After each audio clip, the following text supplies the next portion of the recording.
Hey, what's going on, y'all? You're watching Tom Mizzle. My channel is Mizzle14, and I'm here doing a review of Real Housewives of Potomac, Season 3, Episode 15, Turm-oil in France. It started where it left off when a big old blowout argument between Giselle and Karen in the lobby, being very loud in France. Can't take them anywhere. They were very loud. The girls got them, split them apart, and let them go. Giselle waited for Robin. Robin came 35 minutes later down to the lobby, and she said, "What's going on with everyone?" Giselle, you a straight lying bitch. Like, you really just freaking fabricated this whole lie to Robin and saying that, oh yeah, I told the girls that you was being late and they was being nasty, and they decided, oh, they didn't want to wait for you, so they decided to go. And she said, what, really? I said, and Giselle said, they said, well, they were being nasty. Yeah, they being nasty. They didn't want to wait for you, so I decided to let them go. Actually, Giselle really wanted to go by herself with Robin anyway to the strip. You could have said that, but you fabricated this lie. So later on, doing that thing, they had to sit down when they went out to get frappe, little banana chocolate frappe, and they was ordering and they couldn't speak the language. So lady said, "You want to eat it here?" They was like, "What's going on?" It was funny, it's crazy going to a different country and you don't know the language, so it's like a language barrier and you're trying to figure it out and paying money. You don't want to know if they're gonna jip you or not, but that's besides the point. So she sat down and she reiterated what happened. She said, I remember Monique said it was two options. It was the oil distillery where they were supposed to go to, and the perfumery. Oil distillery and the perfumery. And she told, or they said, she told the girls, right, they was to wait. They said, supposed to wait. They said, Robin's one of them late, and she take her time. So they would say, you know what? Let's wait. And she said, no, they didn't want to wait, so they lied, and they decided to leave you. So they said you was taking too long, and they didn't want to wait for your behind. So they decided to leave us to the trip, and they went to get their own thing. So that's what she said. And I was like, oh, Giselle, you is something, girl. Alright, so the same time, right?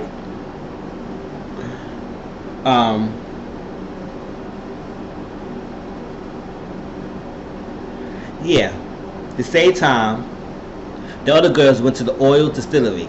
This is how the process to make oils, because Monique said that her business, Not for Lazy Mom, is basically natural remedies of common colds and sicknesses. And she said she grew up, no, she doing that for her kids. She put oil on her kids because she don't really deal with the rest of civilizations. Medicine, even though that does work, but people does do natural remedies. And had a confessional. Monique could talk. This girl could talk your ear off. Did a confessional explaining why she going to this oil distillery and why it's important for her. It was going on, and they going on, and it was going on. She was going on, blah blah blah blah, want. It was like, come on, Monique, we get it, girl. You just love to talk. And I don't know, people in the confessional was like, this bitch again. Like, really? And that kept. It's like she was talking for a long time, and they kept like doing that animation effect of the long drag out sessions and fading in and out scenes. But I said, Monique, you was talking too much. So they got there. It was like a 1 hour trip ride, and they had a good time. I mean, they had that little scene where Monique got inside and she was stomping the peppermints, and I guess they was making peppermint oil and stomping the peppermints, and it kind of reminds you of the scene out of Lucy where her little lady was jumping up and down the grapes and stomping the grapes and everything. I love that. I love Lucy. It kind of reminds me of that. So they was doing that, and they done the process with the oil, grinding it up and making the oil in the bottle. Monique said, "Oh, actually, I'm surprised that you're not with Giselle and Robin." I think this is the battery that start Ashley with her bullshit later on this episode, because the majority and the bulk of the episode was when they went at the dinner. That was the most drama happened. So until then, that's what it was. So she said, "Oh, Ashley said, no, I'm a free spirit woman. I do what I want to do and where I want to go." And she said, "Oh, I thought you would probably report back to them what we do." And this actually said in a confessional. She should have said it right then and there, but she said in the confessionals that she needs to be worried about what Sharice was saying to her about her back. Now I was like, oh, so they was they was making peppermint. They had a good time. I guess they gave. Yeah, basically was asking. She basically wanted to know the process and how to do the oil, and it was a good thing. So they enjoyed themselves. They went back to grass. They went to grass. Also, Giselle and Robin was going to grass as well. So that was the meetup point for everyone. So they was all walking down, and they was arm to arm and feeling the love. Oh, I forgot to say something, right? When they went to the oil distillery and they met the two guys, Sharice said, "Voulez-vous coucher avec soi?" Like, baby, basically, she repeated the line from Lady Marmalade. It was freaking funny. Didn't know what the fuck she was saying, because it basically said, "Will you sleep with me?" And the guys just laughed at her and said no. And it was a good moment. They had a good time out there. So when they went to Grasse, France, they was arm in arm, going down the steps, feeling the love, enjoying themselves, everything, and went downstairs. Giselle and Robin was walking, and they saw them, so they stopped and watching the girls go down. So they all met up, gave a hug, and I said, "Oh, Monique hugged Robin." I said, "That's kind of crazy, but I guess it's the trip. I guess it's all good and love and huggies and kisses and all that stuff." This when Robin said, "Y'all left me." They said, "Oh, we had a good time." She said, "How the oil distillery?" They said, "Oh, it was good. We know how to make oil and this is that. We had a good time. It was great. You should have came." She said, "But y'all girls left me." And it was like, "What?" And this was just, that was like, "Well, remember y'all was like, I was telling you that she was behind and y'all didn't want to go, so y'all wanted to leave." They said, no. You said that Robin was running behind late and y'all should leave.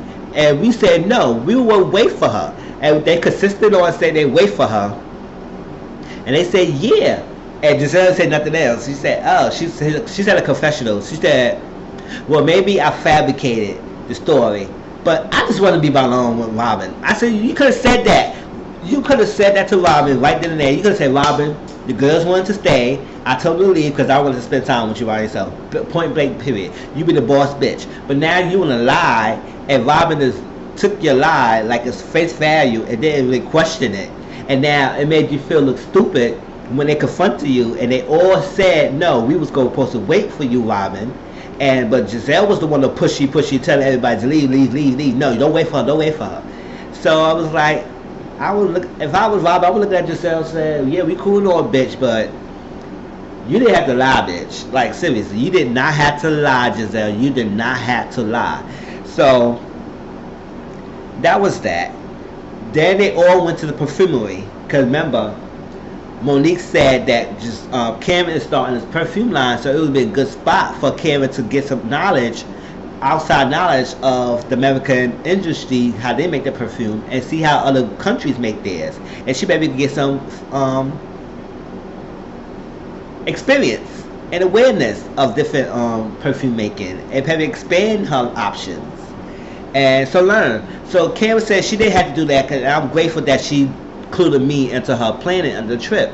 So they went to the perfumery spot, and Karen was asking a lot of questions, and Giselle said she's proud of her, even though Karen was making a dab of our business. I still want her to win. So they was asking questions, and the lady showed her like a quick little process how she put the oil in the perfume in the bottle. And she said, "Oh, that was quick. It was like quickly." I was like, "You can do that in your house, Karen." But Karen was like, "No, it takes more." And it does take more to make that perfume. I think she had that ready made and put in the bottle. But it does take more to make the perfume. So they went to the back, and then they had showed because Cameron said, let me take Sharice in the back, and y'all can stay out there. And they went to the back, and they saw the real process. And she said, it takes like, come with me a month, and I'll show you everything for like that. So I think Cameron got some inside knowledge of perfume and how does it work, how long does it take, and I mean, she could have got more. We didn't go in depth, but I guess the lady was helpful. So after they finished that little introductory of perfume making, they went to the lobby, and the lady owner said, you know what, I gave you each a candle. And they said, oh my gosh, that's nice. And they started smelling. Some was nasty, some was like, ooh, ooh. But I guess they went home with a nice little candle. Now they went out. Now this is the meat of the dinner. This was the bulk of the episode, because everything else was not on all that. So they went out to eat at Les Tubes in France, and they was talking, and then Candace said out of nowhere something that was like, had the girls eyeing her. She said, well, because they said something about somebody looking like Mike. And they said, actually, ooh, he looked like Mike a little bit, or something like that, or something. And then she said, oh, that's what Candace came in and said, oh, it reminds me of Chris a little bit, because he got this little face and then the hair and everything. He looked like a little rodent. And they said, what? You call your fiance a rodent? I said, yeah, that is kind of crazy. Why you call your fiance a rodent? I would not call him that, like that. She said, well, he called me a chipmunk. I was like, bitch. Whatever. Call you a chipmunk, you call him a rodent. It is what it is. I mean, they ain't really care for you like that. Anyway. So they were sitting there talking. And Monique said, we had a trip, yesterday, and then start off on the right foot. We wanted to hash this out, just like most reality TV shows. When they got a problem, they sit down and having a dinner, and they want to hash it out, and then sometimes it never gets resolved, or sometimes it does get resolved, and then they move on, and then next time they meet together, then they realize this issue was never resolved. So it was like a slight minute cycle going on. So Karen said she apologized for coming after Giselle the way she did, because she said she had a place that she's thinking about her, and she's very defensive. And Giselle was saying, you know what, I was not coming at you for a malicious thing. I was coming at you as a genuine question. When you got all defensive and Karen started doing that, she said, no, she about to talk before Giselle ever finished. So you know she was about to get in defense mode. And that's what Karen said. She gets sensitive about her things, so she don't like to talk about things as much, because she can't handle that, and she very touchy about her personal life. But they were saying that you can't do that, because if you always going to have that problem, always get touchy and get sensitive, we should never have a conversation, because you can't come after us and talk to us and get in our lives, but we can't come to you about the same thing. So they had a little thing, and she didn't mean to come aggressive towards Giselle. That's what she was. That's what she was coming at. That she apologized. She should have did what she did. Giselle said, you know what, let's move on. It's like that. And then something happened that she said that's when Giselle pointed out that Cameron doesn't have her ring on, her wedding ring. And we was like, what's going on? Because they did play a playback that it was a scene that they said that Ray was going on divorce. It was a conversation that Cameron had with Sharice that Ray wanted to divorce her. And she said yes. So, I don't know. I know some people, when they go on trips and everything, they don't like to bring their ring around anyway, because they don't want to lose it there. So it's not like she trying to disrespect Ray, but at the same time, keep your ring on. I mean, you married, girl. You don't want these people, the foreigners out here thinking that you single and they try to get with you or something like that. But I understand that some people, when they do go out to places, faraway places, they're not home, they do take their wedding ring off and they put it up to a safe place so they won't carry around with them. So, but they still be faithful to their spouses. It is they take it off so it won't lose it. Because you could be doing little live things that come off, and then you got to pay for a whole little thing. They want to go through that whole spill. So this is what Ashley starting now. Ashley, you is a messy bitch. You messy. You is a messy trick. You very messy. But that's who Ashley is. She like to carry the bones. She like to deliver the messages, and don't care who's an offender or not.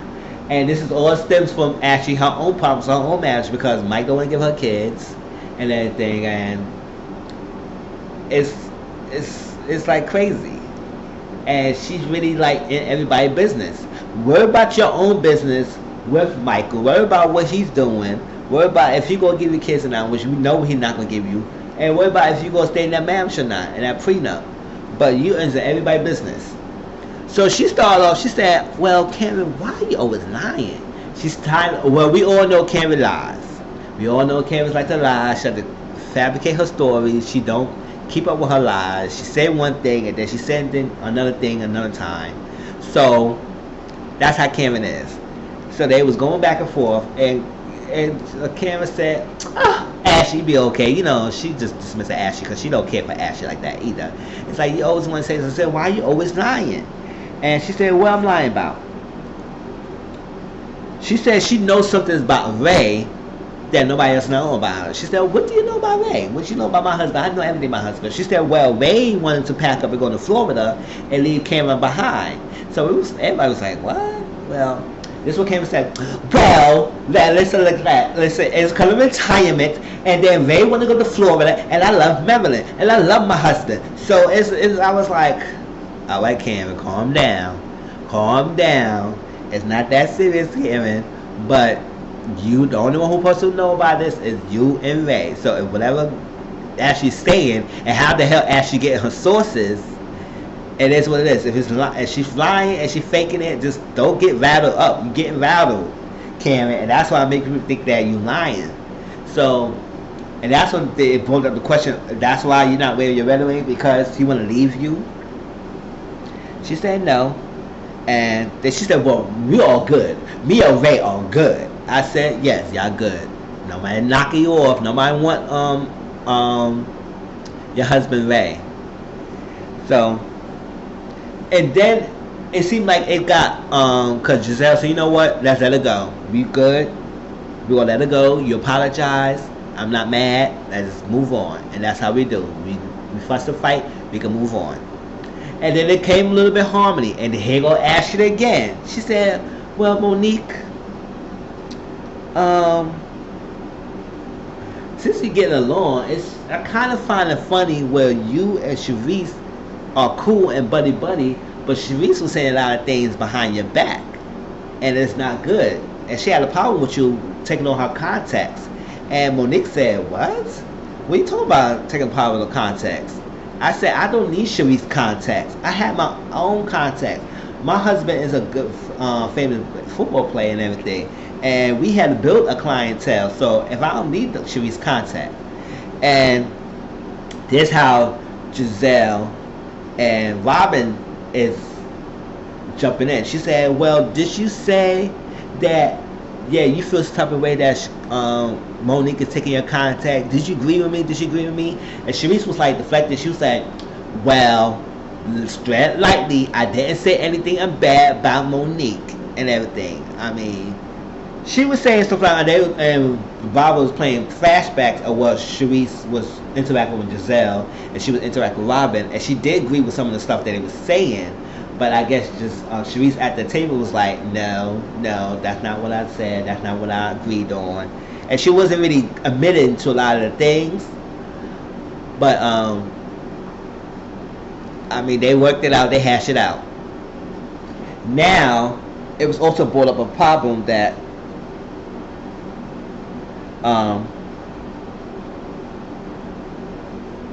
it also brought a problem, right, about Kendall. And she was like, well, and she said it again. She said, well, what she said? I forgot. Sorry, y'all. She said, well, it seems like, why you bring Kendall around? And she said, why? She said, why you bring Kendall around? And she said, well, you seem like you brought Kendall around to be messy and to get back at Giselle. And Monique said, you know what?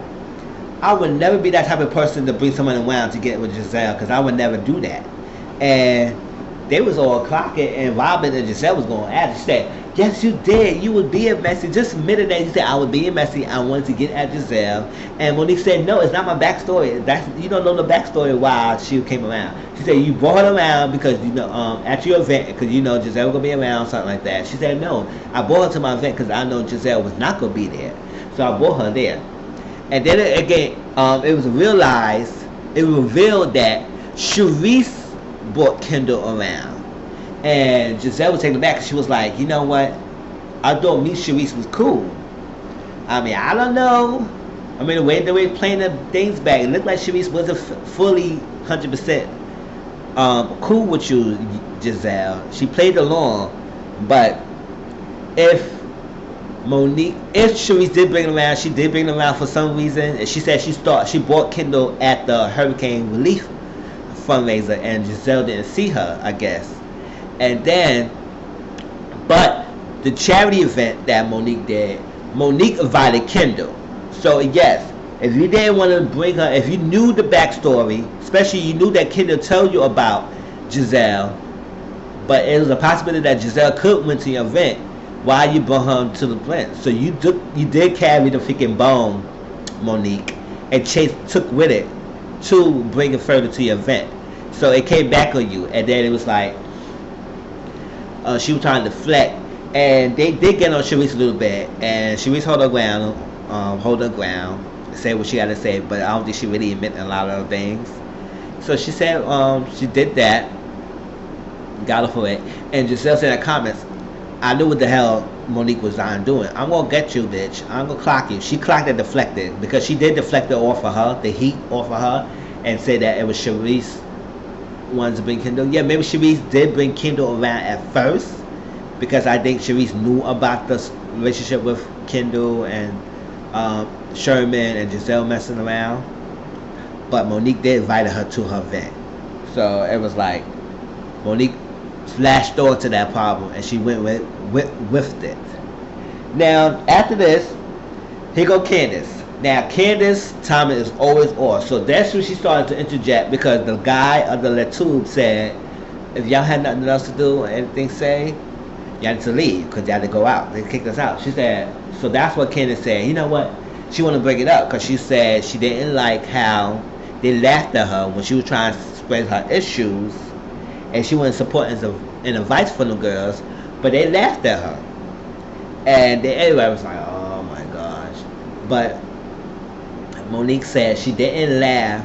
She laughed. She said she laughed because it wasn't what she was saying that she laughed. She was just laughing at how much she was bragging about yourself, and you was doing a lot of bragging and explaining too much on what you were about, and it just the funny expressions. And then Giselle was looking at you, and we all was looking at you. It was like it was funny. That's what it was. But she apologized. Monique apologized. She said, don't ever feel that I was laughing at your story because I'm not supposed to. I wasn't laughing at that. I was just laughing at things about the bragging you was doing. And I apologize if you ever feel that I made you feel that you was not heard or you should not be supported because I was going to have your back. That's what I'm saying. So they apologized and they went on. Now, the last little thing where we had three different groups, right? We had Candace with Cameron and Sharice. They had a little sit down talk. Then we had Monique and Giselle, right? And then we had Robin and Ashley. So, Candace, Sharice, and Cameron, right? They sat down. Sharice went to talk to Cameron. And Cameron was dropping the knowledge to her, and Sharice got him there late. And we say, you know what? Your timing is off. Okay, Cameron said she warned Candace about spreading, saying too much information about herself because they were using it against her, and it did. They used it against her. It's like, and Candace was like kind of deflecting, saying no, and she said it's okay if you didn't want to listen to me, but I warned you for doing that stuff. And Candace started realizing that she shouldn't have listened, and she realized that she shouldn't approach things differently because she wanted to prove herself to the girls. And they would tell her, you don't have to prove yourself to the girls, just let it be, let them be natural, let you be yourself.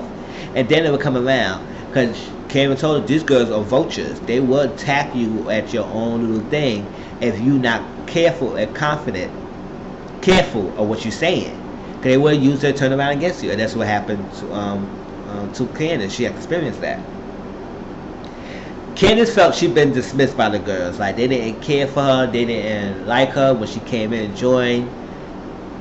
They just, like, totally say, oh, you're a young little princess, and you this, and that's how you came on. And Candace said, your time is off, because when you interject at this wrong time, it was already stuff going on. So when you came in, it came at an off time. So if you want to spearhead, and you want people to acknowledge you or something, jump down to conversation. Go right in. Don't wait. Because after you wait, it comes off like you just jumping in and just like nobody want to hear you. And Sharice was saying that the reason why nobody want to hear you because you like to brag. And you like to brag that you being privileged. You like to brag you're a diva. Like, and they don't know much about her. And Candace said she hate rejections. And she wanted the girls to like her, who she is. But they would say, you know what? She did rejection, and she feel like Ashley and Monique, that the ones that she bonded with at first, the young ones, kind of like separated from her, and not being in back, and she feel left alone. So they said, take your time, don't worry about the girls, and show who you are. Because at the end of the day, who you are besides Candace the princess, Candace the pageant girl, because that's all you talking about, the pageant. You do this and you did that and you did that. You very privileged and this and that, but we don't know anything else about you because that's what you keep saying. So, and that's what you keep bringing it up. That's what people gonna go off of. If you want people to show who you are differently, Candace, you have to say something different, or you have to show yourself a different light. And that's what it was. And Candace cried a little bit. She got what it is, and I guess she understand now how to move forward. Now we get Monique. We get Robin and Ashley. Now Robin called Ron, and she was showing the thing, and kind of looked like Ashley is kind of envious or a little jealous. I don't say too much of jealous, because jealous is like you would do the same thing to get what that person have. I think she's kind of a little envious that Robin has a family and she got a husband as it is, and kids, and she want to know what she gonna ever get kids with Michael. The answer is no, you're not. So that's what it is, Ashley. Hope you understand that he's not giving you any kids.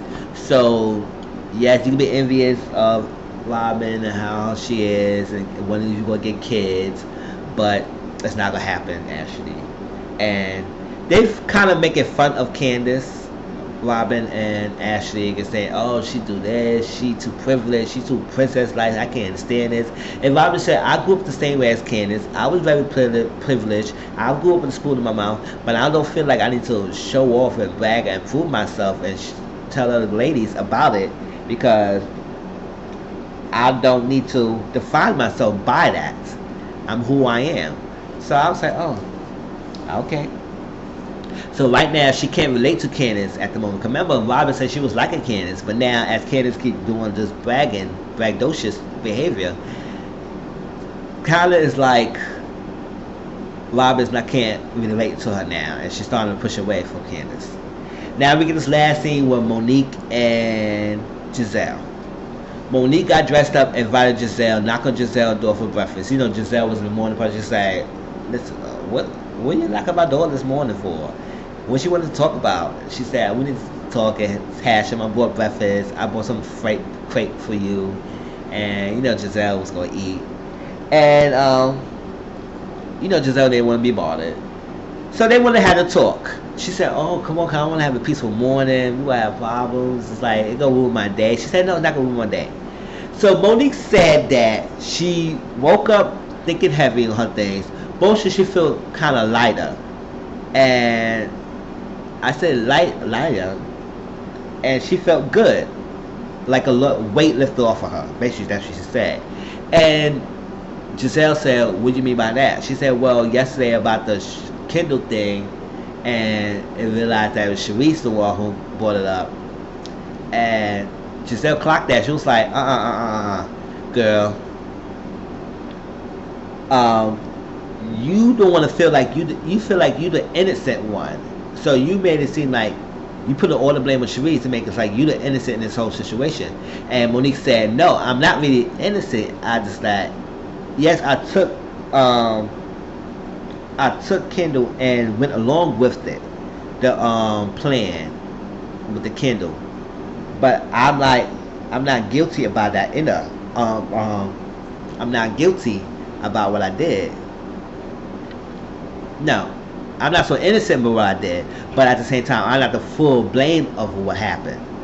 And Giselle said, yes, you are, because you're the one who did this. And she said it could be anybody person, but you decided to choose Kendall. And I was like, that's true. But at the same time, Giselle, if you wasn't too bothered by Kendall, and you didn't care about Kendall, so why are you so impressed about it? But I guess it's the principle, because, but you and Monique is never good friends, so whatever Monique do, she don't really have to care for your feelings, because I don't think you really care about Monique's feelings like that either. But, and she said it's very typical of Monique doing it. It's very typical behavior of Monique, hating behavior of Monique towards Giselle. And Monique said, oh no. But Giselle said one thing, you took a shot at her and you missed. She said, when I take my shot, I will never miss. And I will freaking blow the shot. I will blow the shot towards your face off. I said, oh. And Monique said, what? And that's how it ended. I said, oh. I guess if Giselle gonna come retaliate against you, Monique, she not gonna miss. So that was a review of Real Housewives of Potomac. Hope y'all like this review. Please comment, like, and subscribe to my channel. Hit the red subscribe button to know that you subscribe to my channel and support my channel, as well as share my videos to others so they can reach out and subscribe to my channel. Also hit the bell notification so you can know when I put new videos up. And I'll talk to y'all all later. Peace.